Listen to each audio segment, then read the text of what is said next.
CREDAI shelter 2024 Maharashtra का सबसे बड़ा real estate expo. 150 plus developers, 600 plus properties एक ही जगह पे। यहाँ मिलेंगे नासिक के बेस्ट प्रॉपर्टीज और इंडस्ट्री लीडर्स। तो मिलते हैं Thakkar's estate, opposite PTC, ABB circle, Trimbak road, Nashik. 20 से 25 दिसंबर 2024। Don't miss it. Shelter visit नहीं किया तो बाद में बोलना मत। नाशिकसह उत्तर महाराष्ट्रातील नागरिकांना आपल्या स्वप्नातील घर खरेदीसाठी क्रेडाई मेट्रो नाशिकनं मोठी संधी उपलब्ध करून दिली असून एकाच छताखाली आपल्याला घरासंबंधित सर्व उपयुक्त माहिती बघायला मिळणार आहे। 20 ते 25 डिसेंबर दरम्यान त्र्यंबक रोडवरील ठक्कर इस्टेट या ठिकाणी आयोजित शेल्टर 2024चं उद्घाटन शुक्रवारी मोठ्या उत्साहात नाशिकचे पोलीस आयुक्त संदीप कर्णिक, आदिवासी विकास महामंडळाचे व्यवस्थापकीय संचालक लीना बनसोड, NMRDAचे आयुक्त Manisha Khatri, quality council of इंडियाचे अध्यक्ष आणि राष्ट्रीय क्रेडाई माजी अध्यक्ष जक्षय शहा, क्रेडाई महाराष्ट्राचे अध्यक्ष प्रमोद खिरणार या प्रशासकीय अधिकाऱ्यांच्या उपस्थितीत फीत कापून करण्यात आला। यावेळी सर्व उपस्थित मान्यवरांनी स्टॉलला भेट देत नाशिकमधील उपलब्ध असलेल्या प्रॉपर्टीची माहिती जाणून घेतली। यावेळी या कार्यक्रमाची सुरुवात मान्यवरांच्या हस्ते दीप प्रज्वलन करून करण्यात आली। नाशिकचे ब्रँडिंग सर्वदूर व्हावं यासाठी सर्व सभासदांना प्लॅटफॉर्म उपस्थित व्हावा या उद्देशानं शेल्टरचं आयोजन करण्यात येतं। प्रगतिशील नाशिकमध्ये 1, 2 आणि 3 BHK सोबतच स्टुडिओ अपार्टमेंट ते 8 BHK सदनिका, निवासी आणि औद्योगिक प्लॉट, व्यावसायिक जागा, सिनियर सिटीजन हाऊसिंग असे अनेक पर्याय शेल्टरमध्ये उपलब्ध असल्याचं क्रेडाईचे नाशिक मेट्रोचे अध्यक्ष कृणाल पाटील यांनी आपल्या अध्यक्षीय भाषणातून सांगितलं। 10 लाख होती जस्ट बिकॉज ऑफ कोविड किंवा मटेरियल कॉस्टिंग वाढल्यामुळे even scarcity of the labours slightly rate has been gone up. So 15 लाखापासून पुढे आपल्याला इथे सर्व प्रॉडक्ट आपल्याला बघायला मिळतील। त्याचबरोबर इथे फायनान्शियल इन्स्टिट्यूट आहे ज्या आपल्याला सपोर्ट करतील की मला माझं बजेट काय आहे, my eligibility criteria has been taken care by this financial institute.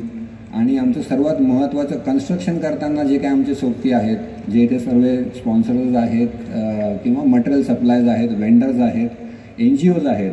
आम्ही NGOसोबतही भरपूर काम करतो की बनसोड मॅडम काल सांगत होत्या की बऱ्याच NGO ह्या रिअल इस्टेटशी जोडलेल्या आहेत आणि त्या निमित्ताने आपण काम करतो आहे।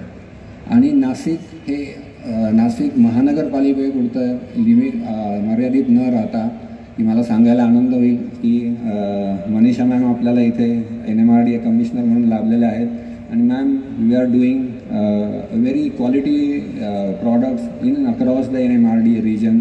यावर्षी शेल्टरची वैशिष्ट्य म्हणजे 100हून अधिक विकासकांचे 500हून अधिक पर्याय या ठिकाणी उपलब्ध असून दर 3 तासांनी लकी ड्रॉमध्ये आकर्षक बक्षिसे आणि बंपर बक्षीस TVS दुचाकी जिंकण्याची संधी यामध्ये आहे। सहभागी विकासकांकडून विविध आकर्षक योजना, नोंदणी शुल्क माफ, नो GST घोषित केला असून आंतरराष्ट्रीय स्तराचा प्रदर्शनाचा लेआउट आहे।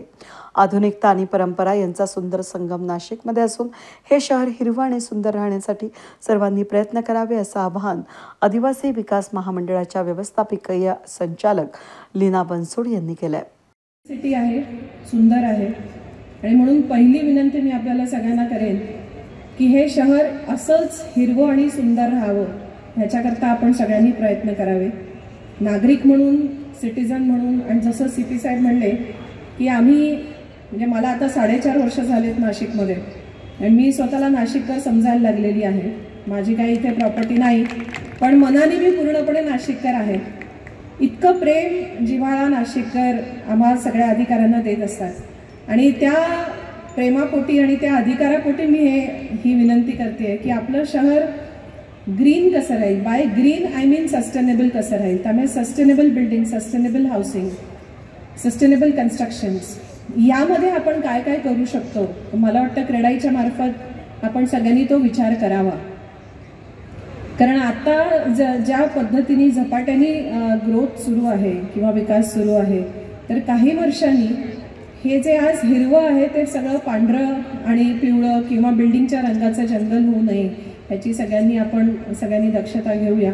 आणि मला असं वाटतं की खूप पद्धती आहेत, नवीन टेक्नॉलॉजी आहे की जी ग्रीन आहे की ज्याच्यामुळे आपण विकास तर करू शकतो पण जी हानी होणार आहे ती टाळू शकतो आणि त्याकरता आपण सगळ्यांनी प्रयत्न केले पाहिजे।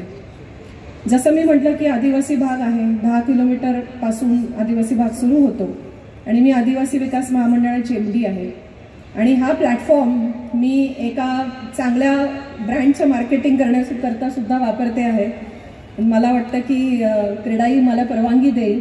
क्रेडाईचा शेल्टर हा उपक्रम भव्य असून नाशिकमधील विकासाचे प्रतिबिंब असल्याचं मत नाशिकचे पोलीस आयुक्त संदीप कर्णिक यांनी व्यक्त केलं आहे. शेल्टरसाठी आमच्यासाठी पण काहीतरी नो प्रॉफिट नो लॉसचा इनिशिएटिव्ह झाला तर बरं होईल. पोलीस आयुक्त म्हणून आणि नाशिक पोलीसच्या दोनच अपेक्षा आहेत. एक तर आपण आपले सर्व जे आपल्याकडे काम करणारे लोक आहेत त्यांची पुरेपूर काळजी घ्यावी. त्यांचे जे सेफ्टी स्टँडर्ड्स असतील, कोणालाही काही इजा होऊ नये आणि सर्वजण म्हणजे ज्यांच्यासाठी आपण घरं बनवतो तर त्या घरं बनवण्यामध्ये जे लोक आहेत, जे लेबर आहेत, तर ते पण आनंदी राहावेत. आणि जसे मी यांना विचारलं की सगळ्यात लोएस्ट कॉस्ट काय आहे आपली, तर 15-1 लाखाची जर असेल तर प्राईम मिनिस्टर स्कीम्समध्ये ज्या योजना असतात तर त्यांची पण कुठेतरी सगळ्यांची घरं बनावी अशी आपण काहीतरी करावं. आणि दुसरी पोलीस प्रशासनाची आपल्याकडून अपेक्षा आहे की आपल्याकडे नाशिक शहरामध्ये स्मार्ट सिटीचे 1000 CCTVs आहेत. त्याच्यामधले 600 CCTVs ऑन आहेत. तर आपण आपापल्या परिसरामध्ये म्हणजे गंगापूर रोड आहे फॉर एक्झाम्पल, गंगापूर रोडला जे पण आपले सर्व लोक काम करतात ते सर्वजण जर एकत्र आले तर 8 ते 10 हजार रुपयाला एक चांगला कॅमेरा की जो झूम करून एखादा जर न्यूसन्स मेकर असेल त्याचा चेहरा बघू शकतो किंवा एखादी गाडी ट्रेस करायची असेल तर झूम करून त्याचा नंबर आपल्याला वाचता येईल. अशा प्रकारे एका कॅमेऱ्याचे 8 ते 10 हजार रुपये लागतात. आपण सर्वजण जर एकत्र आलेत आणि गंगापूर रोडचं एक उदाहरण देतो मी, तर त्या ठिकाणी 100 कॅमेरे जरी आपण लावले जहान सर्कलपासून तो जो ग्रामीणमध्ये जो जातो तर कोण येतो कोण जातो या सगळ्या याच्यावर आपलं लक्ष राहील स्टँड अलोन कॅमेराजनी. आणि कुठलाही न्यूसेन्स झाला तर पोलिसांना ते पकडणं खूप सोपं जाईल. आणि त्या परिस्थितीमध्ये आपला पूर्ण रोड किंवा आपलं पूर्ण शहर सेफ होऊ शकतं. आम्हाला ऑलरेडी CSR मधून जे आपल्या MIDC मधले काही कंपनीज आहेत त्यांनी 80 लाख रुपीज दिलेले आहेत. आम्ही अनेक ठिकाणी कॅमेरेज लावतोय. साधारण 800 कॅमेरे पोलीस प्रशासन त्या ठिकाणी लावणार आहे. आपल्याकडून पण जर इनिशिएटिव्ह झाला तर आपले सर्व आपापले एरियाज जे आहेत, ज्या ठिकाणी आपलं काम आहे, ज्या ठिकाणी प्रोजेक्ट्स आहेत किंवा ज्या ठिकाणी आपण राहता, तर त्या ठिकाणी आपण हे इनिशिएटिव्ह घेऊन आपापला एरिया सेफ करू शकाल. तर आपल्याला या सगळ्यामध्ये आपली जी काही डिस्कशन झाली क्रेडाईची, तर क्रेडाईने आम्हाला खूप चांगल्या प्रकारे आम्हाला त्याबद्दल उत्साह दाखवला. त्याबद्दल मी त्यांचे आभारी आहे. 9 शिखरांमध्ये वसलेलं नाशिक 9 विविध क्षेत्रांमध्ये प्रगती करत असून दर 12 वर्षांनी होणारा कुंभमेळा हा नाशिकच्या विकासाची कवाडे उघडून अनेक संधी घेऊन येईल असे उद्गार या उद्घाटनपर कार्यक्रमाप्रसंगी मान्यवरांनी काढले. त्याचबरोबर आगामी नूतन वर्षामध्ये स्वच्छ गोदेसाठी सर्वांनी संकल्प करावा असं आवाहन देखील यावेळेस करण्यात आलं.